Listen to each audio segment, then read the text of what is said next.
Bunga mawar mekar sekuntum, buah tomat terlihat ranum. Assalamualaikum antum-antum, semoga sehat dan selalu tersenyum. Perkenalkan, nama saya Riyadal Naim dengan NIM 22059053. Di sini saya akan mempresentasikan hasil analisis dari artikel yang saya baca, yang saya beri judul Globalisasi pada Tujuan Perusahaan. Ternyata globalisasi berdampak besar pada seluruh perusahaan. Dari hasil analisis dari artikel yang saya baca, dapat saya simpulkan ada 3 dampak globalisasi pada perusahaan, yaitu 1. Menambah hambatan baru. Karena adanya globalisasi, maka perusahaan harus lebih inovatif dan produktif dalam melakukan operasional usahanya, karena pada era globalisasi ini perusahaan akan semakin kompetitif dalam mempertahankan bisnisnya. Yang kedua, menambah peluang untuk mengembangkan produk.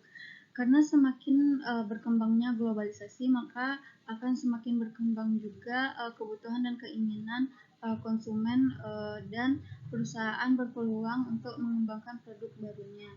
Yang ketiga, menambah beban karyawan untuk lebih efisien dalam bekerja.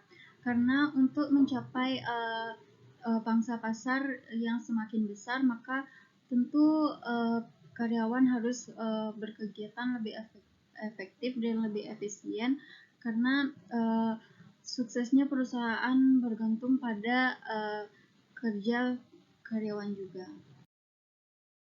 Dari penjelasan saya tadi, ternyata kinerja karyawan berpengaruh terhadap perusahaan.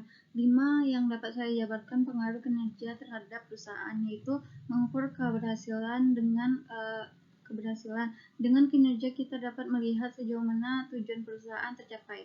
2. Mengambil keputusan. Dengan melihat bagaimana proses atau kinerja sebuah perusahaan atau karyawan, kita dapat mengetahui kekurangan dan menganalisis apa penyebab tidak tercapainya sebuah tujuan, dan setelah mengetahui sebuah permasalahan tersebut, perusahaan dapat mengambil keputusan atau tindakan untuk menyelesaikan masalah tersebut.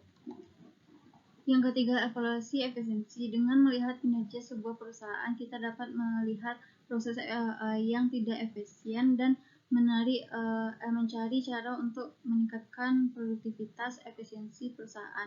Yang keempat, membandingkan dengan pesaing. Dengan analisis kinerja, kita dapat melihat sejauh mana perusahaan kita dapat bersaing, apakah perusahaan kita lebih baik dari usaha pesaing. Yang kelima, menarik investor. Kinerja yang baik dapat meningkatkan kepercayaan investor dan membuat investor tertarik untuk menanam modalnya pada perusahaan kita. Mengingat begitu pentingnya kinerja terhadap perusahaan, maka ada 3 faktor yang harus diperhatikan karena berpengaruh pada kinerja, yaitu 1. Komunikasi. Karena dengan komunikasi yang tidak baik, seperti penyampaian tugas atau arahan yang tidak jelas, membuat kinerja karyawan kurang memuaskan karena tidak mengetahui detail tugasnya.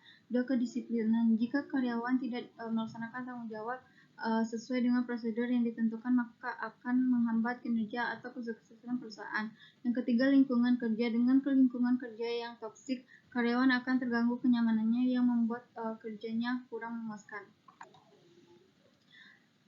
Kesimpulannya, ternyata globalisasi bukan hanya hambatan tetapi juga jembatan bagi perusahaan menuju ke kemajuan, dan ternyata globalisasi juga berdampak pada kinerja perusahaan.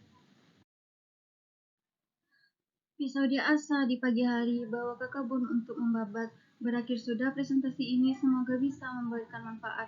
Wabillahi taufik wal hidayah. Wassalamualaikum warahmatullahi wabarakatuh. Terima kasih.